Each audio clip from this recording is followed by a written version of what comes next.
This is Tiffany Rosier, the host of the Afros and Knives podcast. We use the Anchor podcasting app to create and distribute the show. Creating a podcast on Anchor is effortless. It allows you to record a high-quality podcast and distribute it everywhere, including Google Podcast and Apple Podcast. They distribute your podcast for you so it can be heard everywhere. You can easily make money from your podcast with no minimum listenership.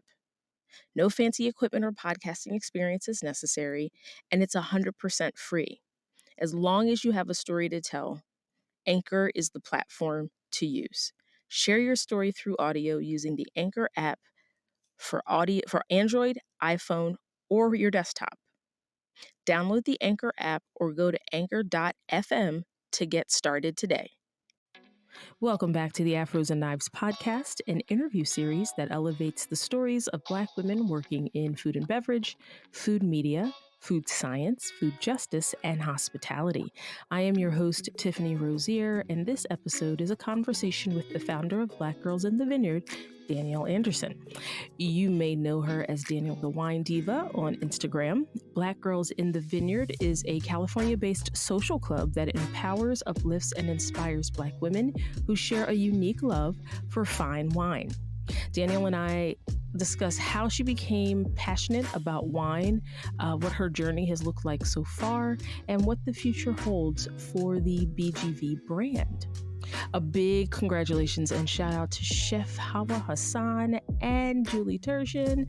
Chef Hassan's cookbook, In BB's Kitchen, is officially available for all of us to get our hungry hearts and hands on. This labor of love gives us over 75 recipes from 8 different East African countries that touch the Indian Ocean. These nations were the backbone of the spice trade, so you know that these recipes have the love of the ancestors in them and an incredible flavor profile.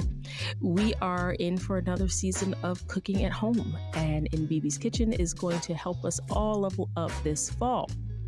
Thank you to all of the Afros and Knives Patreon members. Your continued monthly support is deeply appreciated. To join the Patreon family, go to patreon.com/Afros and Knives. If you enjoy this podcast, please be sure to like, share, and subscribe. And if you have a little time, go ahead and comment or review the podcast on any platform that you listen to. I love the feedback. It really helps me steer the show in the right direction. Be sure to visit afrosandknives.com and sign up for the weekly newsletter. Shop the store. There's some really great new designs in the store, and there's a few more coming up. It's hoodie season, so there's going to be some major hoodie action happening on the website in the store. And then be sure to catch up on any past episodes. All 3 seasons are currently available on the website. Of course, the podcast is available on Apple Podcasts, Google Podcasts, Spotify, Stitcher, Luminary, and just about anywhere else you may be listening to your favorites. So now here is my interview with Danielle. So my name is Danielle Anderson, and I am the founder and CEO of Black Girls in the Vineyard. I'm from San Francisco, but I've lived in Modesto, California for over 20 years. I always had a passion to start a business, since I was in high school. And when I was planning my wedding in 2013, I was online looking for wine that I wanted to serve and how much I should serve for the wedding. And I started to look up, information on Chardonnay, and looking into that, it just turned into, I spent hours on Google just learning about wine, and it just sparked something, and the passion was just boom. And I was like, how did I not know about all this? And then I started looking at schools, and I'm like, I have to get this education. I'm like, now I know what I want to do with the business. I can put my passion for business and wine together. That's how that started. So I was looking at the different certifications for wine, and they have what they call WSET, which is Wine and Spirit International Certification. And so I figured I started that route. They do have the sommelier route, but that's more service restaurant. And I wanted to go more the education side. That way, when I do start the business, I could really educate Black people about wine. In the wine industry, it's mostly white male based. But the Black wine community, it's been growing over the past 10 years. Longer than that, it's like booming right now. And so I just kind of want to do my part to bring in more people that are my age. I feel like it's starting to age out a little bit, and they're not really marketing to or not really connecting and having a conversation with people that are younger to bring, to keep this thing going. And so that's my goal. And I actually what kind of birthed the idea for Black Girls in the Vineyard. I'm living here in California, and my friends and I, we're always looking for things to do. We love to drink wine, and there's really nothing here that's black owned establishments. So I was like, okay, let's create something. So I wanted to do Black Girls in the Vineyard, where we can connect over sisterhood, wine. I can educate them at the same time, and we're bonding and we're learning about culture. I also wanted to help support other Black owned businesses. Did you like jump into any type of like education or from that point? It's a self study, but what I did was I went to Napa Valley Wine Academy, and it's a in person class. It's about 8 hours long.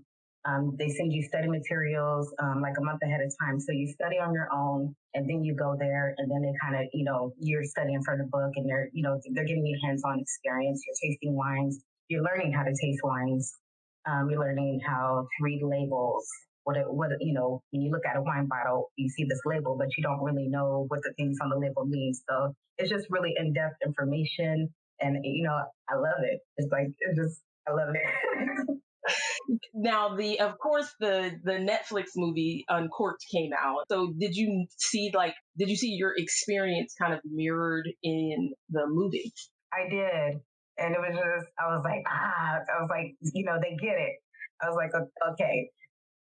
Did you have like some of the same challenges, or like was there something specific in that like first certification that was like the most that was kind of the biggest hurdle for you to overcome? That some people it's palate and tasting, and other people it's like really connecting labels and regions and grapes.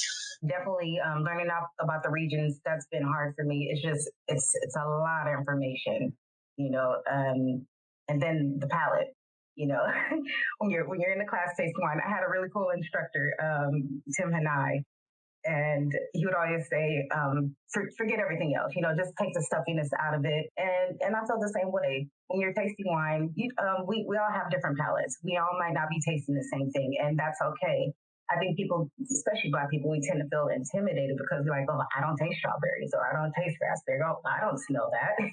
But I think it's whatever you taste, you smell. That's okay, because that's your palate, that's your taste buds. So, but that's kind of been a challenge for me. But when you're learning about wine, the best way to learn about it is just to keep drinking, keep trying new wines, and your palate it'll upgrade. After that first certification, and you like kind of went back into like restaurants and kind of engaging in wine in like a regular people type of way. What changed for you? Like, were you the person at the table where everyone's like, go ahead and you pick because we don't know what we're doing, or we don't know what we're supposed to do? And so did you become the person at Yes, even at my job, they're like, "Okay, Danielle, you're the wine connoisseur now.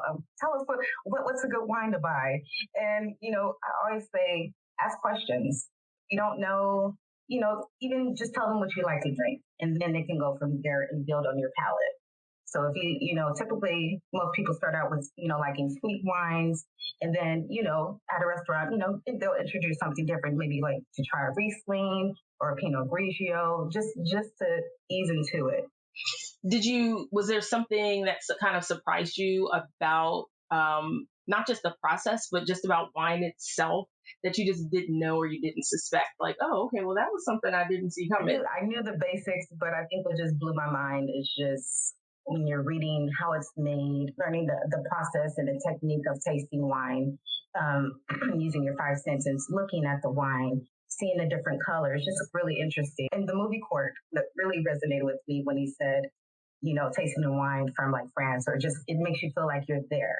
And I like that connection. You may not be able to go there, but you can taste wine and you can kind of get the culture of what it's like there. And I think that's what really drew me to it. Have you been able to travel at all and like get to actual like countries of origin and taste wine there? Not yet. I would love to. So far, I've just been to Napa this year. I really wanted to, well, pre COVID 19. Exactly, exactly. I really wanted to get out there and just to try new wineries and get my face out there and connect with wineries as well.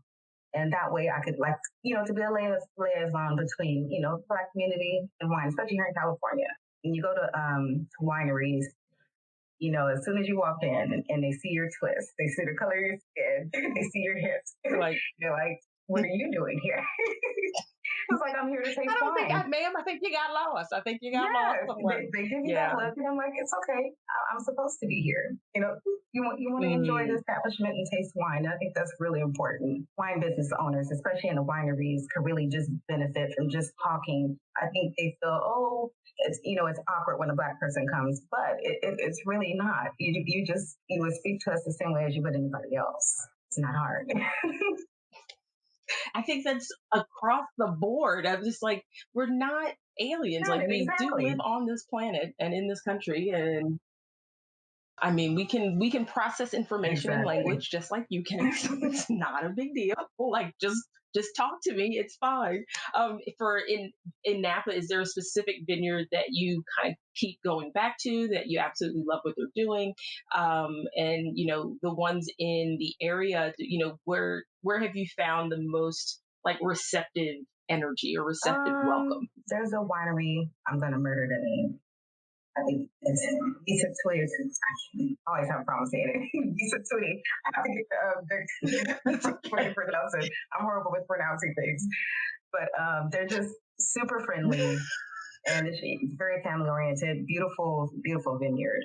Um, I haven't gone to, but Brown Estate Winery. It's Black owned winery in Napa. Have not been there yet. Heard nothing but good things, so I can't wait to go to that one and to try their wines. So the vineyard vendors, they have a wine base here. They're Who based is out of it? I thought Oakland, the McBride so you sisters can had you a. can buy their wines online, and all of their wines are delicious. Especially they have a collection called Black Girl Magic wines, and it is all the wines are great.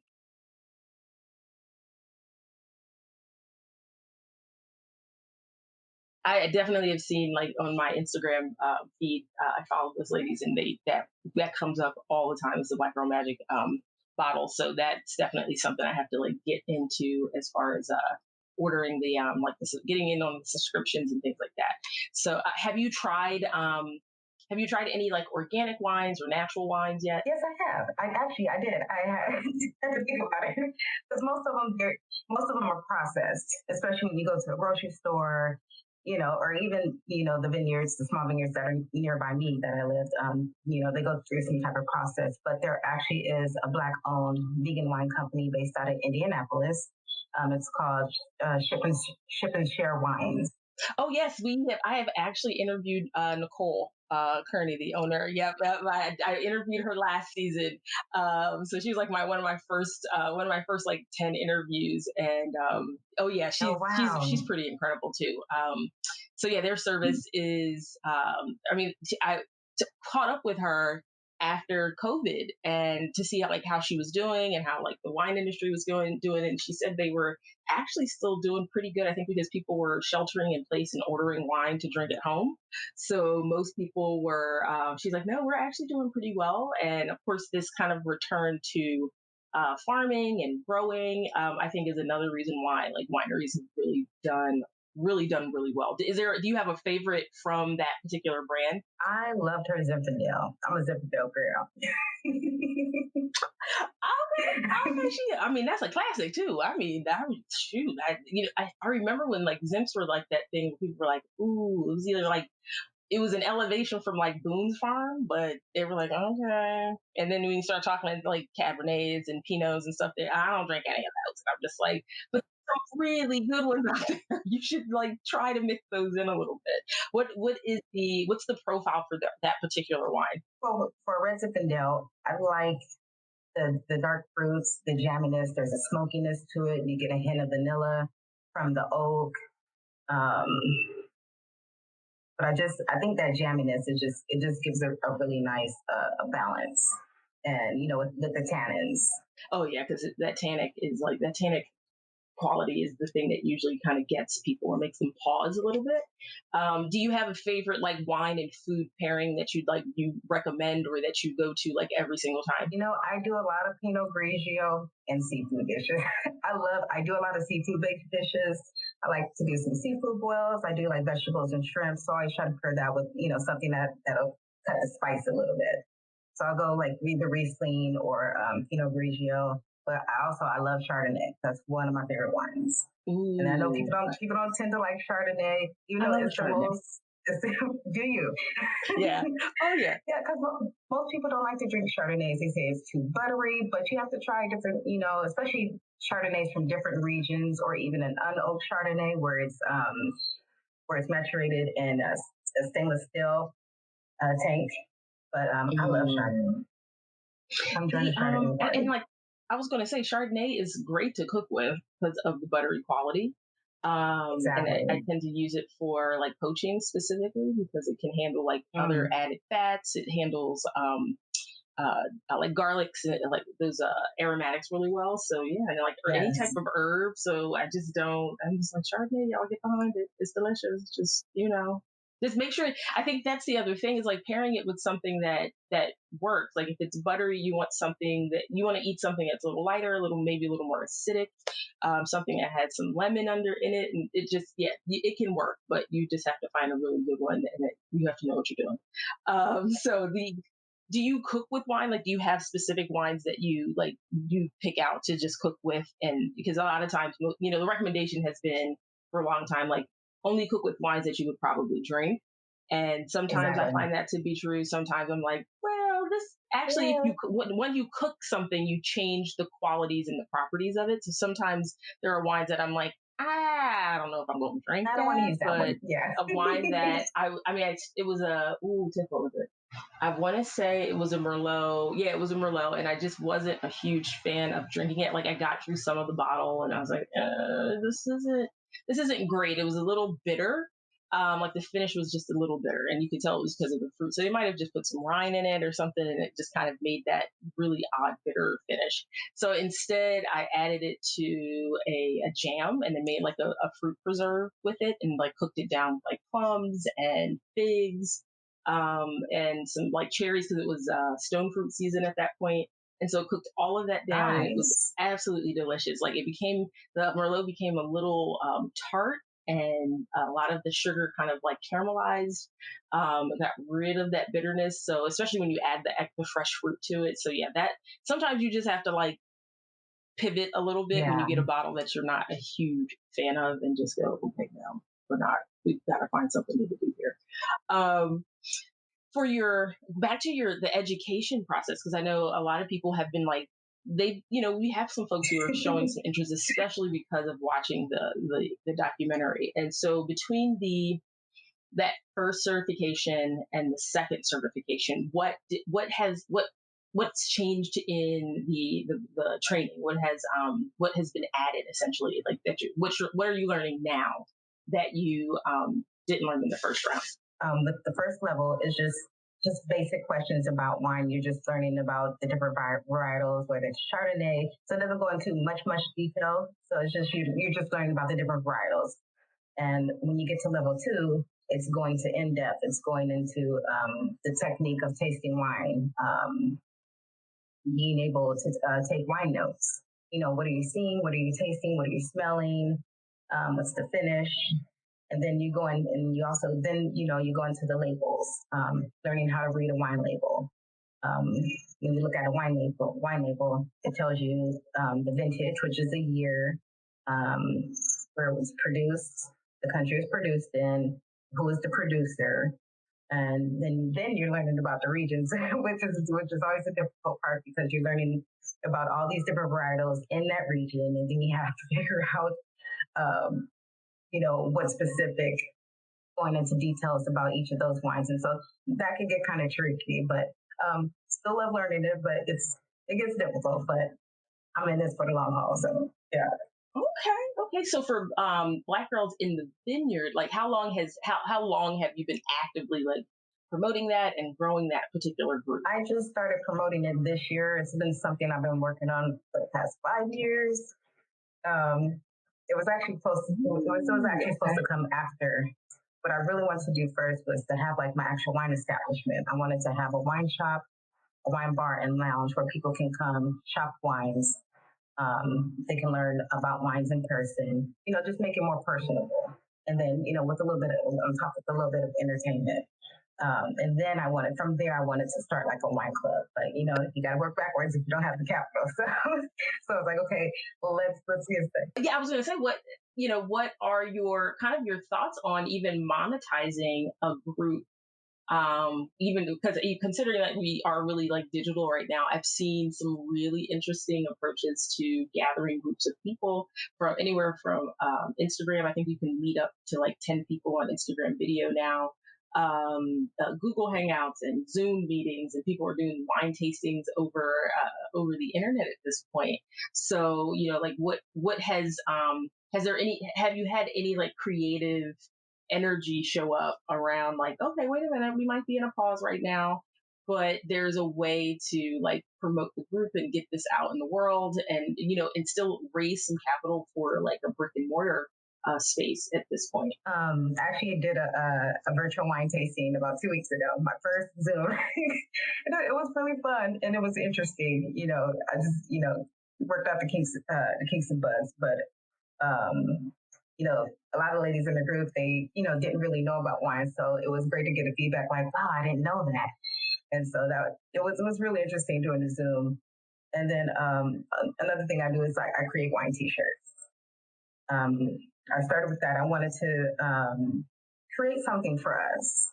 I don't want to, I'm not a big fan of the rose all days. I'm like, okay, well, let's create something for us. So, yeah.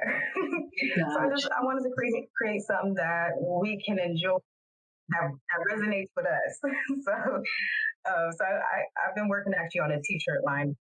Right, because we don't walk around saying rose all day. We don't. That's not. So, and you're selling t-shirts on the website at this point? On the website on www.blackgirlsinthevineyard.com. Okay, perfect. Now, do you have any partners at this point, or is it just you? Right now, it's just me. I understand that. Like, it's interesting, but it's I'm enjoying the journey. So I'm learning every day. Okay. Are you still working your regular, like your traditional full-time job at this point? No, not at this point. Unemployed until further notice. Yeah.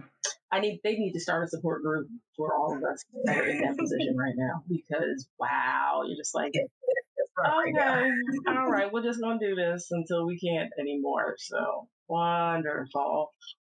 Exactly. So I said, you know what? Yeah, I said, but you know what? This is the perfect time to focus on business and get that going. Oh, definitely. So so at this point going forward for you, like besides like the brick and mortar and growing the group, have you considered production or manufacturing or like creating your own label? Creating my own wine, it's something I thought about, but what I really like to get into is actually distributing, like to be able to wholesale wine. And I actually thought it would be a fun idea to do a mobile wine bar where where people can, rent us out for a couple of hours, set up furniture. And I'm a big, huge hip hop and neo soul lover. So I kind of wanted to connect that with wine too. So I figured, okay, I thought that would be a cool idea to do a mobile wine board and mobile wine bar. And I'm like, yeah, I mean, I've not seen that yet. And I think a lot of people got into like the food truck idea and the food truck concept. And so I don't see any reason why like a mobile wine bar would not work, especially for outdoor events and festivals and things like that. I think people could definitely get into it. Now, for your training and for your education, is that a component of the certification process? Is like understanding supply chain and distribution? No, it's kind of something I'm kind of learning on my own. and just been researching how to become a wine distributor. The education side is it's more it's not really geared towards business. So that's kind of something I've been researching on my own, just how to create a wine portfolio so that I can sell wine. And there's not too many Black women that do that. So if I can do that here, that would just like be a huge step. Oh gosh, yeah. I think like there's definitely kind of a sky is the limit energy happening at the moment. Because even with like all of the madness happening in the world, I feel like there's from like the time we started doing all the sheltering in place, I've always thought that, there's some really interesting opportunities in the world right now. There's like this window of opportunity for people to like pause and like pause the traditional life that we've been living and like really think about the things we want to do and not the things we have to do. Your favorites, like, do you have what are your like top recommendations right now? What have you been like drinking recently and things, maybe some new stuff that you were surprised by and you're happy to add to a collection or something that you might, recommend to a listener like, hey, if you're not drinking wine right now, this is a great starter. So what would you like, give me your like top five favorites? Top five. My goal, I've just been trying to support, the Black owned wines. So top five, I say for top five, the Black Girl of Magic Rosé by the McBride sisters. Actually just tried Mary Mori's line. It's called Sister Wine. Beautiful rosé. 2010 wines by Michael Davis Jr. He has three wines, and I just had the rosé. Love that one. I've been on a rosé kick lately. I've been tasting a lot of rosés. Lafite du Rosé, trying to think of the Black owned ones. I should have my list. I know, I'm like, I've been drinking a lot of Cabernet Sauvignon by Jam Cellars. Very, very good wine. The idea of starting like a brick and mortar like wine spot for this, that really is kind of welcoming and open for Black people to come in, like experience wine in our own way, in our own unique way, is that like what does that look like for you? Like I know you wanted like music and you wanted a place for people to like come and lounge and sit and then also like learn. So are you talking like kind of like restaurant vibes where you're serving food and you have a chef on hand, or is it more of a like an event space where you are planning like particular tastings, or is it something like a retail shop where you actually do have wine being sold all the time and you just have events? I always called it my three in one. So I wanted to be a wine shop, bar, and lounge. I wanted to have the wine shop area where they could come shop the wines and they could come talk to somebody specifically, what I wanted to do is have them create a profile for each, unique customer and build off of that each time they come. And we just have something for them each time they come and just continue to build their palate. And I wanted to have food and wine in the bar area. And then I also wanted to pull in entertainment. Like I would love to have live artists, feature neo soul artists, and, hip hop artists, just to bring the element of Black culture, wanted to create something for us. And, it's not just for us because everybody loves Black culture. So the people will come. That idea of like creating an atmosphere and creating an environment that is like, again, welcomes everyone of all levels of like wine love and, people who are rookies in the space. As far as like having, it sounds like you're going to actually have like employees and people on staff. So did you have like a training in mind for them, or are you looking to like just kind of tap into the talent in, from people who are looking to work in the industry, or did you have something like kind of specific to the education component that you considered? When I do start, I wanted it's going to be for a little bit of everybody, whether you have the experience or not. As long as you're passionate about it, that's important to me. But I did want it to create an environment that, it's really hard to get a job in the wine industry. They want you to have experience, but you can't experience if you're not hired to experience. So with my business, I definitely just wanted to, if you have the passion for it, come and, so they could build that experience and learn. And, eventually I would also like to create scholarships, do like a work study program where they can, if they want to pay for their education, they can come get the experience by working at the place. For me, that's kind of how you create a legacy, outside of just, opening a business. That's how you stay in the world a lot longer.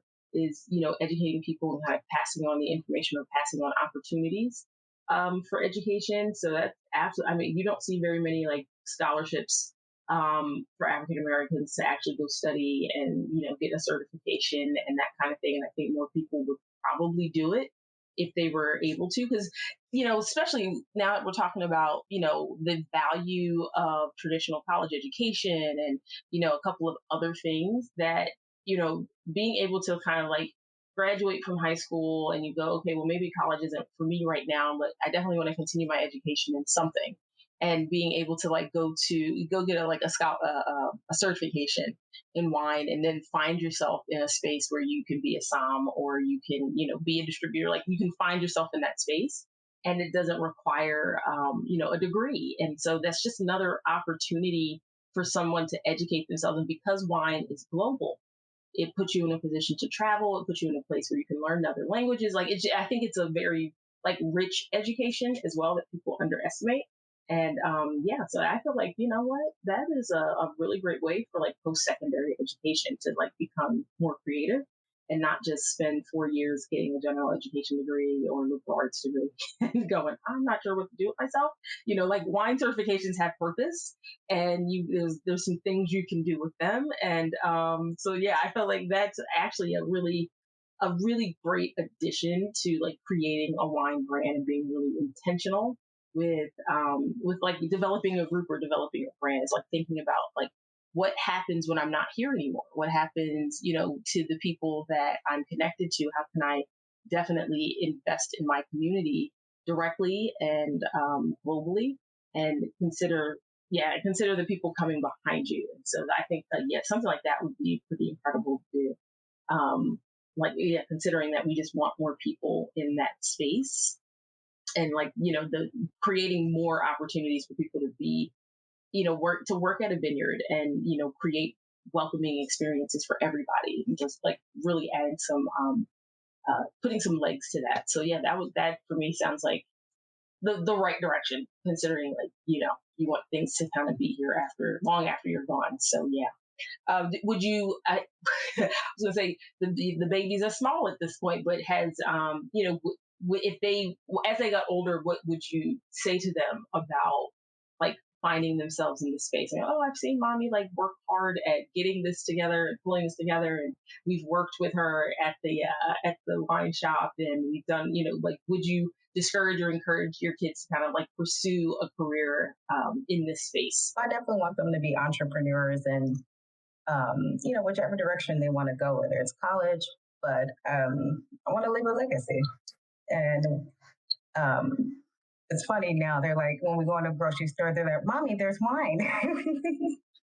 And, you know, they're learning about the different varietals. They're like, Mommy, can I smell your wine? So actually, you know, they're really small now, but actually, I look forward to that day where I can like really talk to them about it and just kind of see where they want to go.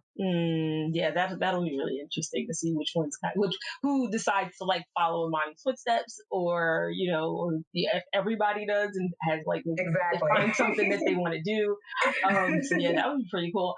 Do you have any like kind of I would love that. that would be fun. That would be a lot of fun to like be able to pass something down to your kids and go, okay, you know, mom's retiring. Someone needs to take over the family business, and you know, because like wine is generational. Like it's a legacy product. Like most of the vineyards in Europe have been owned by the same family for multiple generations, and I feel like it's definitely one of those things that, especially wine production, where you know if African Americans can get into it and like really think about like what to do with that space, that we can absolutely create that kind of same business model where, you know, 6 7 generations from now you still have the same family who owns the vineyard producing really incredible wine. So I feel like that's definitely a possibility to Yes. consider. So, do you have any particular like mentors, even mentors in your head at this point?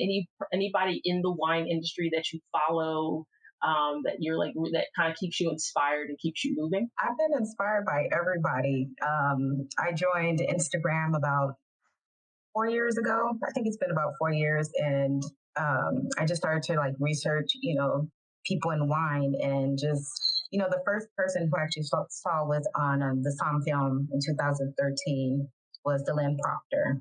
And that was like the first representation of a Black person that I saw. And I was like, wow, so we are out here. So that's when I kind of began to do my research. And I follow literally probably like over 500 people, Black people in wines. And, they're all doing different things. Some are wine influencers or wine bloggers and winemakers and even, they're creating their own events. So I'm inspired by all of those things, and I learn from everybody. And I love how Instagram is like such a huge platform, because I would have never known about, without this kind of social media platform, you don't really know who's out there. You're not really seeing anybody, especially where you live. So it's been interesting, and I really just like learning from everybody and just picking up new things. And I'm learning a lot every day. Okay, all right.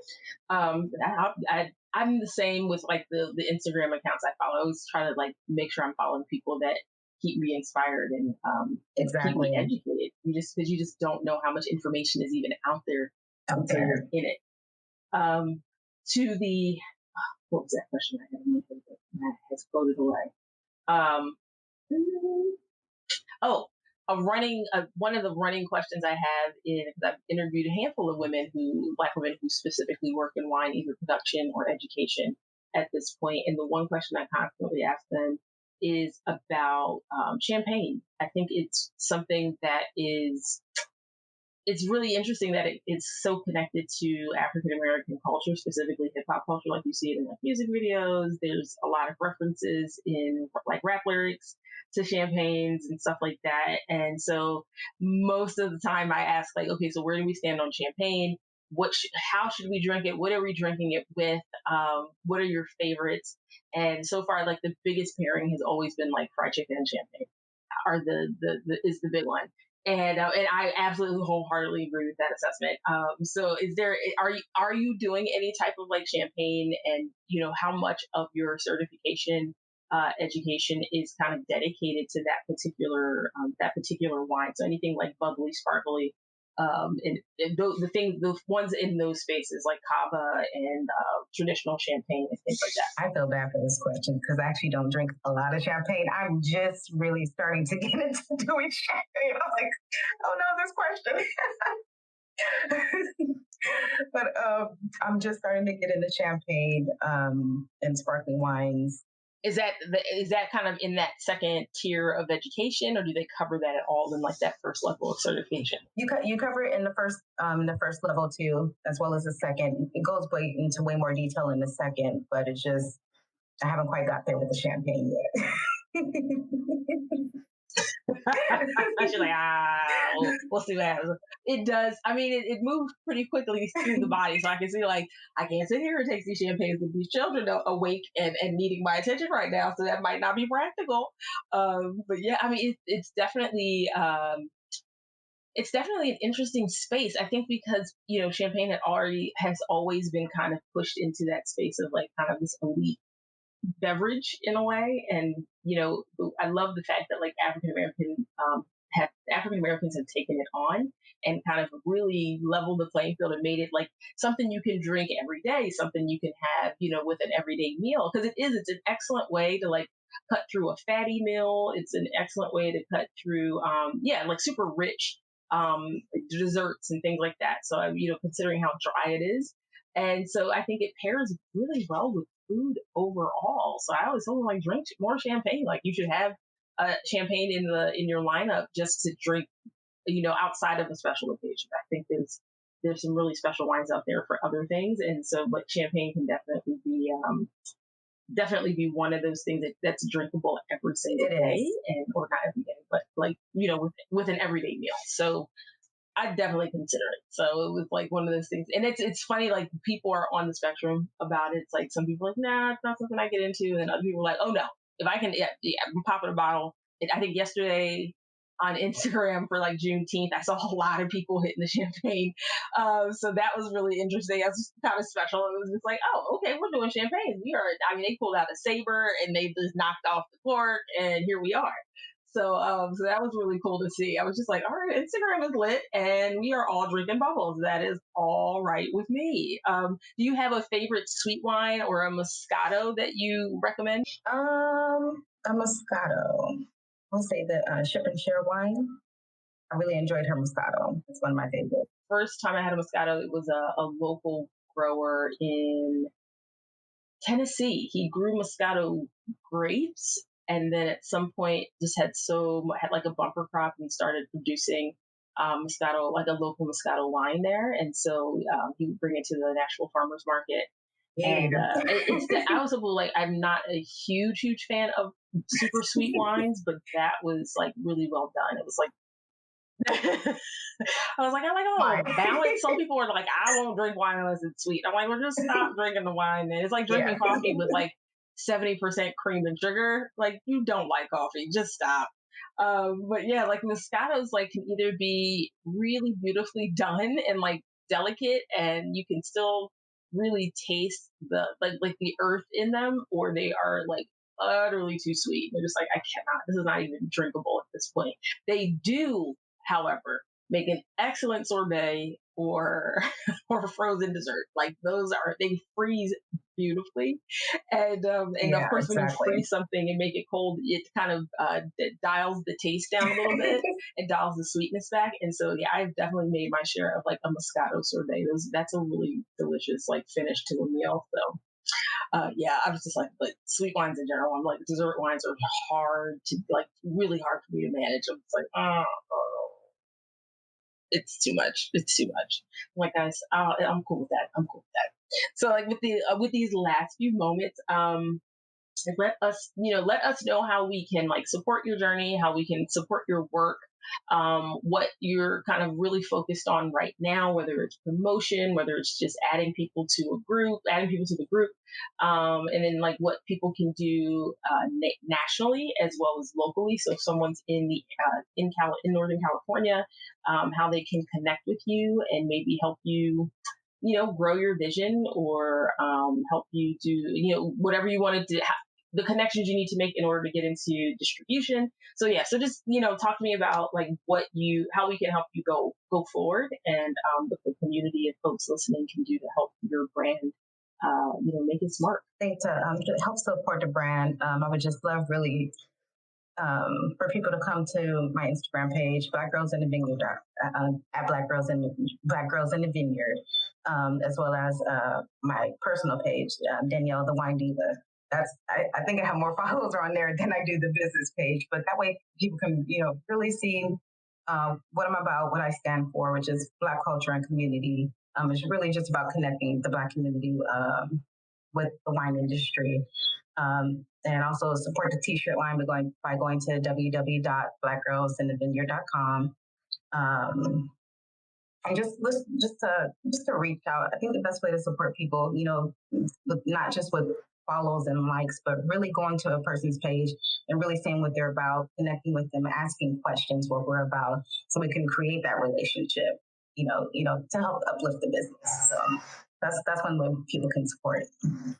Well, thank you so much for hopping on. I know it can be a little nerve wracking. Absolutely. Be a little nerve wracking when people want to get up in your business a little bit and talk to you and find out what you're about. But hopefully, you will get an opportunity to continue to tell your story in a lot bigger spaces than this one. And so by the time you get to your 10th or 20th interview, you'll be a pro at it.